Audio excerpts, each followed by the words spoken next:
One Cut of the Dead, which is a Japanese zombie comedy from the second feature from a director called Shinichirô Ueda.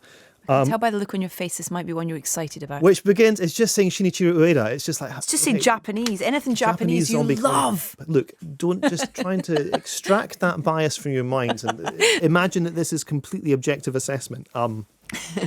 It begins as a high-concept horror comedy shot in a single take. So you have this hapless filmmaker, played by Takayuki Hamatsu, who is making this low-budget zombie thriller in an abandoned sanitation plant.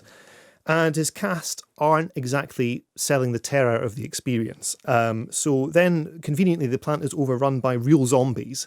And the director sees his chance to make this, career-defining horror film. So rather than evacuating the place, he orders the cameraman to keep rolling. This is something he keeps screaming down the lens. Just keep rolling, just keep rolling. And tries to engineer perilous situations for his cast to fall into.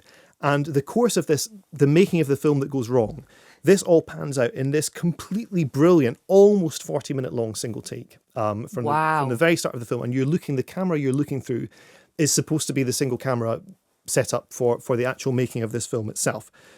So it's a film about the making of a film. Then, after this 40-minute long tracking shot, it flashes back a month and becomes a film about the making of the film, about the making of a film.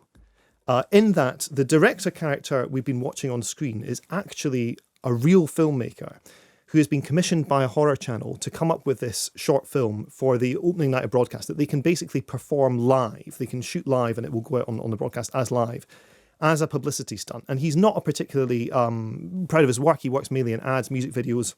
He describes himself as fast, cheap and average. That's his motto. But by being tasked with this seemingly impossible job, he suddenly rediscovers his passion for his work. The rehearsals for the film are incredibly unpromising. The cast are assembled boy band members, kind of B-movie actresses, and not, things don't look particularly good, but it's very, very funny kind of comedy about indie filmmaking ingenuity that sort of explodes the idea of what that is in the same way to Drew Goddard's Cabin in the Woods takes this kind of teens in peril horror genre and blows that apart. Great film. Yeah, exactly. And it explores it from this kind of outside but also inside perspective. This does the same for very low budget horror filmmaking. Then the final third of the film is a behind the scenes look at the making of the first third of the film, except it's not really the making of the first third of the film. It's within the story of the making of that film, the making of that film. I hope I've made that clear.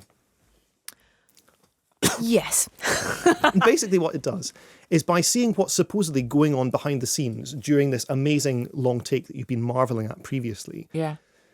All of these choices that you assume were weird sort of auteurish tics and, deliberate artistic decisions actually turn out to be made in a last minute, white hot panic as things are going wrong behind the scenes. And it makes you completely reevaluate that entire first take that you saw. And it's just the kind of pile up of brilliance in this is so exciting. The first segment on its own is wonderful. It would work as a standalone short film. Then you have wonderful squared for the second bit. Mm-hmm. And then it becomes wonderful cubed when you have this totally new perspective in on it. There's no better way to start your cinema going year than by watching this film. Did you go into it knowing much about it, or did you go in just experiencing it and not knowing this kind of structure of it? I knew it was a Japanese zombie comedy, and that was all. But to know this isn't a spoiler because it only sustains that first story for so long. Yeah.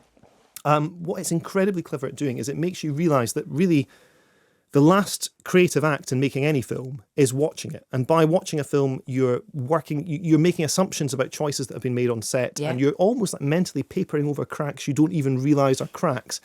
And the way in which the film draws your attention towards that, very playfully, very lightly, with a lot of humour at the end, it's so exciting and so clever. And it's very funny as well. I mean, there's moments, I'm not a very demonstrative laugher in the cinema. I was yelling with laughter at some point in this. Is this one that people are going to have to seek out a bit? I imagine it's not going to be a huge, or is it? It's not getting an enormous release. I think it's touring for the next couple of weeks. So its Third Window Films are distributing it. So they have a list of where it's playing. I think it's also coming out on DVD and Blu-ray at the end of January. So it's ideally, obviously, to see it with an audience. Yeah. And that to share those experience. constant penny drop moments in the last act. It's like, oh, that was happening. Oh, that was happening. Oh, that was why that was.